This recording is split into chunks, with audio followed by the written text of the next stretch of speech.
Okay, we are really pleased to welcome all participants of the Digital Week online. We are really glad um, to be moderators. My name is Evgeny Bajan. Here's Eva Andriyash. We will be moderating Impact Investment in EmTech panel session. So, and we are glad to introduce our leaders of Impact Investments. So our first guest is Florian Kemmerich. He is a managing partner at Bamboo Capital Partners. His leitmotif is impact lives and share profits. He has more than 20 years of experience on fundraising, managing investment, and positive business transformations. He works closely with the World Bank, the UN, governments, international NGOs, and private institutional investors to fund, back, and scale impact-oriented companies. And our second guest is Mr. Robert Rubinstein. He is a founder and CEO of Triple Bottom Line Investing. He is a champion in impact and sustainable investment. In 1998, Robert founded his company, Triple Bottom Line Investing, in the Netherlands with the mission of integrating responsible investing principles and ESG standards into the culture and strategy of international corporate business. Robert is one of the pioneers of the impact investment industry, and throughout his career, he has served on various profit and non-profit boards and advisory councils, including International Center for Corporate Accountability, International Sustainability Consultancy, Fortis Investments, ESRI Fund, ECCA, and many others. Our third guest is Mr. Stergios Voskopoulos. He is a CEO at Canoe Capital, one of the largest and oldest family conglomerates in the Middle East.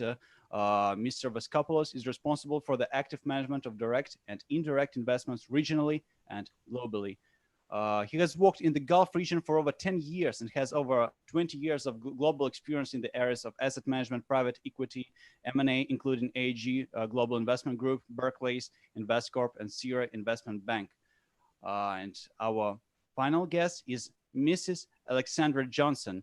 She is a co-founder and managing director at HIT Capital, she is a well-known venture capitalist presiding over one of the world's top investment conferences on global emerging markets, Global Technology Symposium, held annually since 2003 in the Silicon Valley.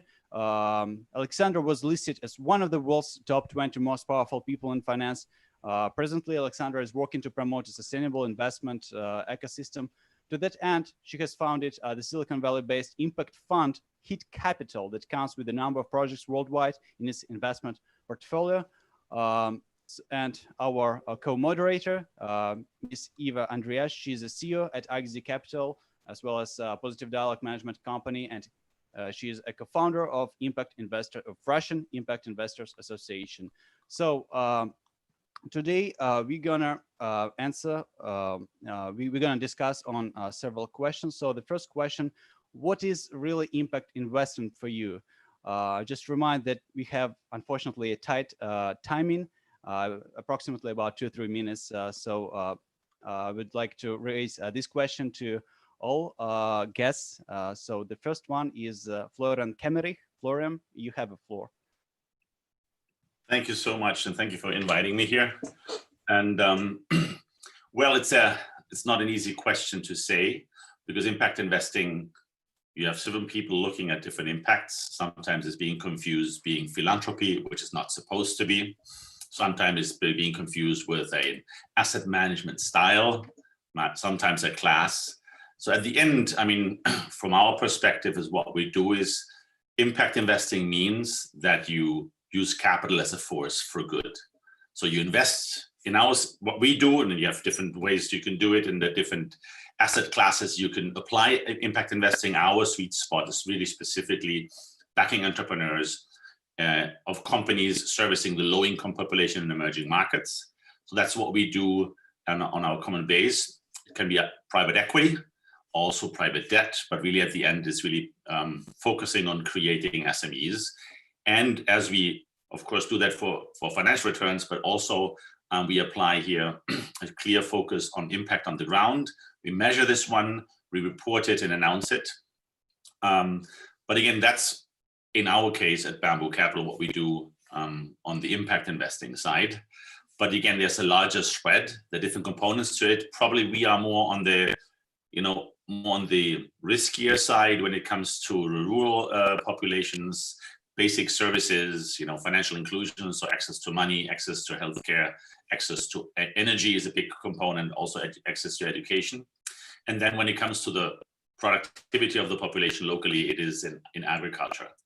Again, there is a standard, let's say, definition of impact investing, but the way it's lived, the way it's focused, and sometimes also maybe misused, is not an easy task. But the market is maturing, and so a lot of efforts have been going on here to standardize things and make sure that there are certain principles applied to make sure that impact investing is really about impact, not just sustainability, not just ESG.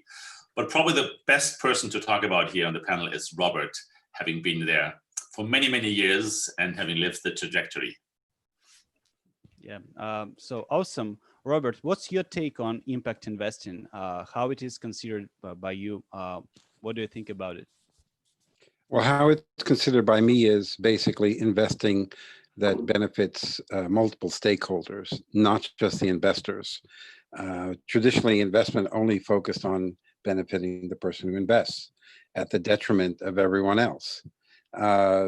Impact tries to benefit multiple stakeholders, the environment, society, employees, the civil society, and also financial returns. So our work for the last 25 years has been to change the financial system by educating investors about the benefit of this multi-stakeholder approach, because you're looking at all of the risk. The way that it's looked at by the financial sector now, particularly if you read the press releases and actually start believing some of them, is that impact investing is a fitness club where everybody wants to have a membership card to the fitness club, but nobody wants to get on the exercise machine. That's unfortunately what it's become from mainstream financial individuals. But organizations like Bamboo Capital and many others are showing that you can have a market rate return and a social environmental added value. And if you ask anyone, do you want a financial return and a social environmental added value? No one will say to you, no, I want all my money to make life miserable for everybody, and I'm working at that 24 hours a day. People don't think like that. They just think you make money, create a charity, give away 5% of your money to get a tax break, which is subsidized by taxpayers. And impact is saying, no, let's use the principle, all of your money, to improve society, improve the environment, and improve your financial situation. That's my take. Mm-hmm. Yeah, that's a great point. It's about, like breaking the established paradigm of investing and creating and just, promoting the impact investing. Is like, you shouldn't only care about financial returns, because besides that point, we'll miss the core essence of 17 SDGs. And I wonder what's the position of Stergios on impact investment. What is your definition of impact investments? I mean, I think I'm fully covered by Florian and Robert. I mean, I cannot give any further definition, but I can give an example, right? Just to make it simpler for whomever participates on this webinar. One of our first companies that we invested, me and my partners, it's been like 10 years ago, was in the smart grid.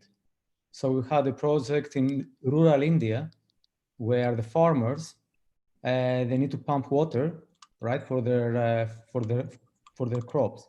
So this is fully subsidized from the government in India. So they don't care in a way. Farmers kept pumping water from the grid. But this did not allow the residents of a village, let's say, in the rural area, to use optimally the electricity, because that's a physical line. So what we did, and that's when I realized, and then I became very much a believer of impact investments, not only for adding value to the society, but also making sense. So what we did is we went and we set up our units in order to segregate the power in a smart grid establishment in order of setting up a new, physical line. So this way it was, all the electricity was optimally used and provided to both farmers and to the villagers. So now the villagers do not have only the single phase electricity, had the three-phase electricity, which means that they finally managed to have a refrigerator in the village. So that's impact. And I'm sure you know Florian and Robert have other examples like this. I'm not the only one, but I just used also an example where that's real impact, right? Instead of spending more money to set up a new physical line on the grid network, just utilize the existing infrastructure, but in an optimal way, utilizing also technology. Yeah, that's a great point. We should, you know, like delve into details. We should explain use cases, like this particular use cases means a lot. I wonder what's the take of Alexandra on impact investments. What do you think about it? Well, yeah, it's definitely hard to add to what already has been said, and I fully agree with it. It has to be beyond financial returns, that's for sure.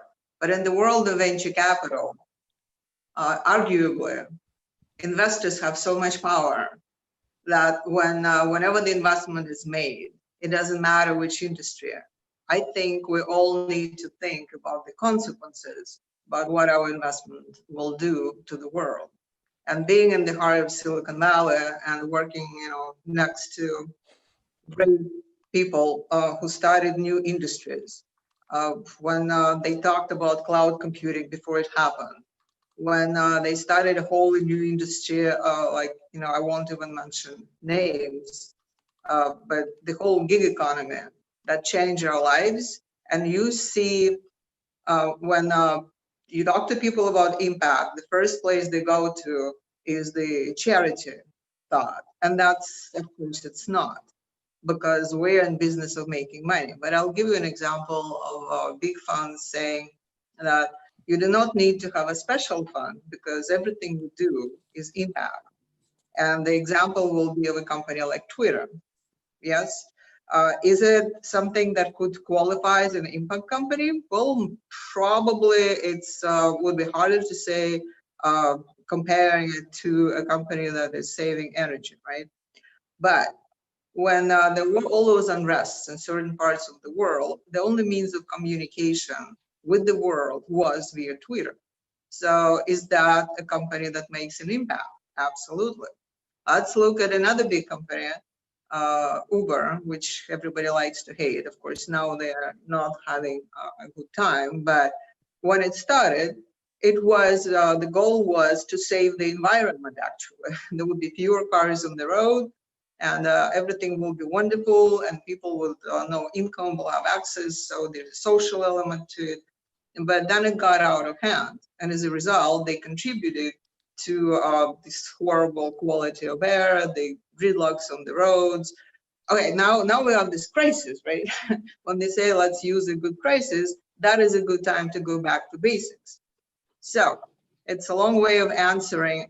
All the investors are impact investors, and whatever we touch can become something greatly beneficial to the humanity, or it can become something that will take away from the quality of life.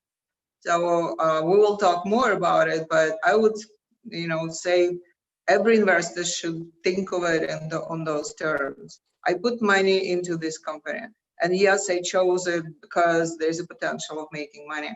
But the way we invest, we choose entrepreneurs, and only entrepreneurs of a high integrity and a vision of changing the world to the better. That's, to me, the way to start. As for industries, I think all the industries are ripe for this revolution, the impact revolution. It could be, you know, production, it could be energy, it could be, I don't know, fashion industry. And I'll leave it with saying that even at the time of a crisis, the investment reduced by 30%. But if you look at the companies that are being supported now and the money still is going to, it's education online. Who could predict even 4 months ago that universities like Stanford and Harvard will get online, but they did. So this is a great opportunity for people around the world actually to start working on technologies, making that possible in their respective countries. Well, digital health has been around for quite a while, But now we can have access to the best medical advice, again, around the world. To me, that would be another example of impact. So anyways, I'll stop here, and because I'm sure you guys will guide us through another list of questions. Yeah, great point. Yeah, great point about the complexity of impact investing. I mean, like the one venture can have various impacts. So our next question to all participants is, what is your experience, like personal experience in impact investing? Florian, do you have the floor? Well, what we have been seeing the recent year is very exciting. For example, as much as Sergios is from a family office here investing since many, many years in impact investing all over the world, a family office has usually a certain vision and a certain interest of doing impact investing. Now, what we have seen recently is that major trends. You've seen that the financial services markets are going towards purpose. The quest for purpose is coming, and that comes driven through the fourth industrial revolution. We're all connected. You know, we get real news or fake news, but at the end, there triggers something. It's magnified. So we have a quest and a sense of urgency, and we see some problems which we would like to solve. So as the money moves from the baby boomers today to millennials, there's the quest for purpose. So that puts it on the demand side, from the investor side, a certain interest and movement into, let's say, sustainability, or at least not harming the planet, some ESG, and also into impact investing. On the other side, we have seen that let's say the philanthropic market, or let's say the sector of it, and the grant giving side also is looking on a quest for sustainability, not just a one-off. Maybe also because we have seen that not always free money is creating value, economies, poverty uplift, and a better livelihood. But if it is done in a aid side, when you have, of course, major problems in terms of you cannot resolve with a business model, then it's fine. But sometimes also it is distorting the market, specifically as we look at from the low-income population. So therefore, we see an interest from the non-for-profit side to go into impact investing on the sustainable side, whether it's NGOs, whether it's the multilaterals, whether it's governments also looking into. So that's a new trend. And the third trend we see is the role of technology itself. Maybe in the past, you know, the risk-reward ratio, when we started with Bamboo, or my partner Jean-Philippe, who created Bamboo, or before Blue Orchard Finance, another predominant firm, it was a different phase, and it was more rural. So it was, you know, frugal population, frugal technology. And the problem was access and affordability of goods and services. Technology actually resolves both of that. So suddenly you see tech-enabled companies or pure tech companies in rural areas moving at a light speed in adoption, very interesting business models. So this is a major change of how we might see impact investing, and how actually the tech world or the millennial world or the investor world or the grant giving world will look at business opportunities or investment opportunities. And there we will see also a convergence of blended finance structures of catalytic capital, for-profit investors, in between maybe the impact investors with some concession return, the others more market returns. You see a whole blend of funds happening and of investments happening, whether it's direct investment or via funds, in a very interesting way, because they're aligning on one theory of change in a very beautiful way. And so this is very exciting, what we have seen the least 3 years, and where we are really heavily working on partnerships. I mean, you cited that before, but this is a little bit an amazing trend where you have, you know, the non-for-profit side, the for-profit side, the work on the ground, all working in a way to create infrastructure, to invest in. A little bit the sentence is, you know, there's this old sentence saying, don't give people fish, teach them how to fish. But that's not impact investing. Impact investing is investing in their fishing business so they can scale. And I take it at risk, you know, and I participate in the risk in order to have the scale of the impact side. So it's an exciting time and a major pivot, not only because impact investing is growing, and again, as Robert said, with some, you know, warning signs of saying not everything is impact investing. That's not a club to sign off and not to hop on the treadmill, but also it's a positive effect because more capital is going in the direction. Mm-hmm. Robert, do you have something to add? I mean, what's your personal experience? Yeah, well, we focus mainly on mobilizing irresponsible investors and criminals to move money in a certain direction because they have more money and they have a better sense of humor and they're very pragmatic. So one of the largest ways of decarbonizing portfolios, which is truly impactful, is public transport infrastructure. It's low carbon, it's steady cash flow, there's no volatility, it's very boring, and it gives you yield. And they asked us, are there other ways that we could fund public transport infrastructure instead of traditional debt financing through local banks? And I said to them as a joke, when you borrow the money, do you pay it back? And they said, yeah, we're AA rated. We're public-private partnership. The global market for public transport infrastructure is $2.3 trillion every year. $2,300 billion a year. So if you want to decarbonize your portfolio as a pension fund or as an endowment or family, this is the cheapest, easiest way to do that. And we were helping them create a global connectivity platform. You'll never hear anybody talking about public transport infrastructure as a strategy. Too boring, dull. But when now interest rates are negative, it becomes actually quite interesting. So I'm quite passionate about many things like that, about retrofitting buildings, new green buildings that are net zero carbon, secondary market of the DFIs, development finance institutions, second generation engagement. There are so many ways of integrating impact at a very large scale if you want to. If you don't want to, okay, keep doing what you're doing. Mm-hmm. Okay, so we move to the third question. The third question is, how is impact sector developing in your region? I would like just to hear the position of Stergios. Could you share some lights on the Gulf region? Sure, I would like to share my engagement, right, to impact investments and to sustainability since I was in the Middle East in 2008. So together with partners, we looked at setting up the first clean tech fund. That's how we used to call it then. And I remember Florian Bamboo was, when did you set up? 2007. Exactly. So that's when I remember Bamboo was one of the first funds in Switzerland. And we were actually, had the vision to set up a clean tech fund to partner with one of the US or European funds and set up something for tech transfer to the region. I remember we took it to the board. We discussed about it. We have done like a perfect, nice report. And they said, it's premature. I mean, now 2008, we're going to do all of this.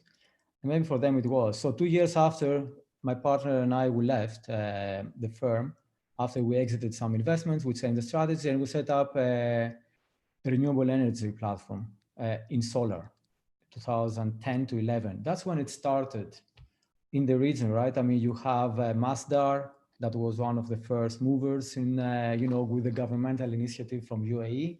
But in the private sector, it was still a bit premature. However, solar power was the most tangible for them, for investors, right? For family offices. I mean, that was a group of families. And we set up in 2010. 10 years after, I think everyone is talking about sustainability now in the region, especially after the recent shock. To me, it's a shock for a reset, but a reset for good here to make sustainability more sensible for the region, because the only way to go, especially in this part of the world, with the climate change also dynamic, it's to be sustainable from a water preservation, from a waste management, from renewable energy, from food security, agri-tech. I mean, it's a list of areas that the region and the governments start investing. So we are very positive. That's why we want to partner with more companies from Europe mainly also, and with other funds in order to invest and bring them here, and we set up JVs and do projects, because now the low-hanging fruit is not the R&D, right? It's do the projects. These are all technologies that can be applied today. All right, so the situation is rapidly changing in the MENA region. It's great to know. What is happening also in the US? Alexandra, could you share some light on it? Yeah, I know the 30 minutes go past, so I'll be concise. I have to say, being again in Silicon Valley and being in venture capital for such a long time, I'm used to the fact that everything starts in Silicon Valley. And I have to say that when it comes to impact and sustainability, for once, the initiative actually was developing in Europe and other parts of the region, and now it's coming to Silicon Valley. And that is why we wanted to start a fund which will specialize on that. But again, looking at the investments we made so far, it depends on what the region needs. Like we brought in microfinancing to the regions where they didn't have access to banking, for example. And at the time, that was a great impact investment, saving so much trouble for people in those industries. But I will give you another example of what would be fascinating for me personally now. It's AI. AI, how, for example, it's a self-driving car, and there is an obstacle, but is a passenger in the car, but the obstacle happens to be a pedestrian. Now, what will AI decide to do? Who will it save? The passenger in the car or the passenger breaking the rule in that? To me, that would be another big impact investment style. And the fashion industry, as I said, and also, you know, when it comes to this waste, the waste disposal, so that when we even build 3D printed, we do the housing for people who need immediate access to housing, it has to be in a way that it is sustainable. So that will be another technology we're working on. So I know that we're running out of time, and I want the moderators to be able to finalize. I'll say that after this crisis, or during this crisis, this is an opportunity for investors in everything in the impact field to actually cooperate. Because I'm listening to my colleagues on this panel and go like, you know, you guys have done something that we still are still deciding how to do in Silicon Valley. So let's stay in touch and get the best practices, because the globalization, the way we understood that term even 3 months ago is different now. And to me, the unifying force will be impact and making the life of the mankind for the better, not just one region. So I'll say that's the real globalization. That's where it starts with impact. Thank you so much. I was told that we have additional 10 minutes. Oh, Wow. Yes, great news. So I would Yeah, like you also, know, I have a word about that. You have additional 7 minutes if you wish. 7. Yeah. Okay, thank you. Thank you. That's more than enough. Very grateful from you. Okay, so I would like just to raise another question. What are key trends? In terms of impact technologies, what are key trends in our new reality? What technologies do you think are the most crucial ones, and what technologies are the most important ones nowadays? So who would like just to answer? Glad to jump in here. Again, we can only show and talk about our lens. You know, there might be much different angles to it. But what we're seeing is on the technology is, as we are servicing remote people in remote areas, and we have seen these technology tsunamis going in, like, you know, cell phone, Africa now on a very high 80-something%. Then the mobile money kicking in, and the adoption rates are huge. Then distributed energy, not the old energy distribution, but really solar home units, all connected, AI controlled and driven. And you end up with rural connected homes. And that now, as the people have energy, which is a basic need, and access to technology at an affordable price, and the financing mechanism behind, suddenly you can see really amazing business models coming up. So that's the technology on the consumer side in terms of interaction, in terms of IoT, in terms of, you know, maybe also blockchain on that on top, because you've, you know, the distributed ledgers and the verification you can do. That's one side when you look at a huge potential in emerging markets. That's what our expertise is, where you invest less money, the adoption rates are faster, and you don't have to disrupt. Now, that's on one side when we look at from our investments down on the ground. We see the second part, of course, is that technology changes financial services of all. What are services, how we interact, how we decide, decision-making process, data gathering on the investment side from an impact investment. So how you look at data, how we gather the data from the companies we invest in. And then probably it's the third component when it goes up. Now, upgoing means our dream is, of course, to democratize impact investing, because at this stage, only qualified investors or institutional investors can invest in our funds, and therefore we invest them in the companies. Now, what we really look at into is technology on the top, how you can. There's crowdfunding, fine, but there might be even ways towards, cryptocurrencies as a possibility to democratize, possibilities to invest. I mean, we see that the regulators very slowly in some countries is moving in the direction in order to permit those, but also what we see a great potential here on a trend to make them, in a way, a chain being fully transparent. I invest $100 or 100 tokens. I know where the tokens go. I know where the tokens invest. I know what has triggered that, and I know what return I can get up. So those are the things where we see mega trends in really impact investing, not storytelling, not greenwashing, but really understanding is my 100 tokens, what do they do on the ground? It's a whole different situation. So I wouldn't really like mix the two, because I don't know, maybe somewhere in emerging markets, crypto will save the world. But in the US, what we see that SEC is watching really carefully.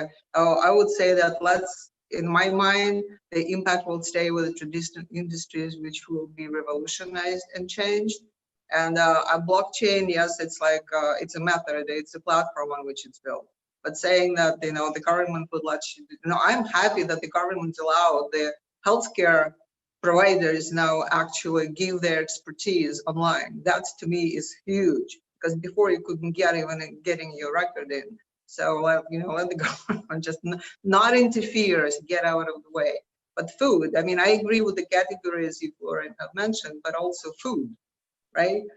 Starting from impossible foods to the way that it has to be sustainable. You cannot be using so much, for example, energy to produce something, and then that and it's lagging. So all those industries will have to be somehow combined. Like, with the plastic bags. So California was the first one saying, no, you're not using plastic bags in the supermarket. It took me personally 2 years to figure out how to bring this little thing with you, because nobody will give it to me, right? But now you go into a supermarket, and yes, you must use plastic bags that they will give you, right? So what did the crisis show us? That the initiative was great, but it was a social initiative. But the technology was not there to support it. So the moment the crisis hits, we go back to that waste. That to me, we need to invest in technologies that whatever crisis, we still will be really, really, really paying attention to what we do to the world, to our earth, and to each other. Yes. Yeah, great point. Does anybody have something to add? We have 2 minutes, perhaps, Robert? Yeah, well, I have something that you shouldn't say at a technology event. I'm not a big fan of technology as a solution to everything, because the 2 largest employers in the world don't use technology hardly at all, which is one, small scale agriculture, which is 1.1 billion people. And second is hospitality, particularly in food and beverage and housekeeping, and that's about 330 million.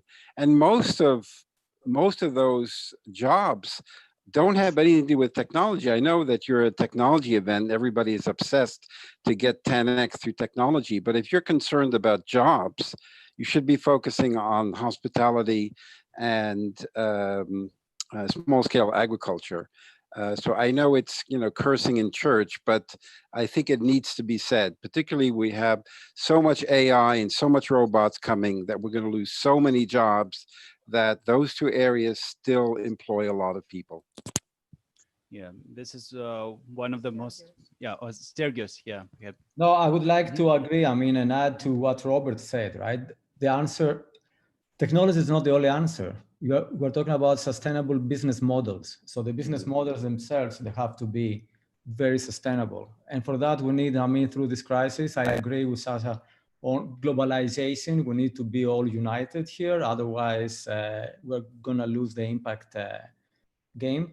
and also the fact that we need to refrain more to sustainable business models and to reskilling the people, right? So we need to retrain the people, and automation is good, it's not a bad thing. Well, nobody said that automation and robots will replace everything, you know. Exactly. You discuss, it will be helping the human being, and but I will respectfully disagree with Robert that in agriculture, that's where technology is moving in really fast. I'm not saying that it will It's not creating any jobs. It's taking away jobs. Robert, I'm not sure. We focus on smallholder farmers. We finance where the banks don't finance, on the missing middle in agriculture, looking, of course, at consolidation, looking at food security, looking at the livelihood of the households, you know. And I can only tell you that technology is providing a chance to the smallholder farmers to finally afford and get access to goods and services just to start with. Without technology, it doesn't. So that's on a livelihood, health, and giving a fair chance, a big part. That there's a lot to do because of the ones, but maybe that's a little bit like the old computers is not. Today you have cloud networks and everybody is part of the system. The same has happened in energy, and then the same might happen on the smallholder farmer side, not having some groups owning the trading and having the power and exploiting the rest, but really having a democratization there. Right. They said that it's about business models. You don't do everything in the same way, like, you know, stuff you do in Peru, you won't exactly do in Sacramento, or vice versa. That's why we need to have this global exchange. But to your point, Florian, access to financing, yeah, those little small farmers, that's what keeps them going. And we're saying that impact is in all industries. Finance is impact too, right? Not only whatever, but I don't believe that robots will replace us all. No, they will just, you know, we'll send those machines in the high mountains where it's dangerous for a human being. But, you know, after the crisis, I watch my neighbors. They are not planting potatoes yet, but I saw, you know, I saw herbal gardens in their yards and everything else. So, you know, no, it will all stay. It just, let's use the technology to improve our lives, not to replace our jobs. So I agree with all of you, yes. Thank you for this fruitful discussion. It was really interesting, and I would just, you know, pass the word to Sergey, and see you next time. Thank you. Okay, thank Okay, you. bye-bye. One question. Thank you. Ladies and gentlemen, don't go away. We're starting our startup pitch. You are, as investors, can see inside what's going on this huge amount of the people now.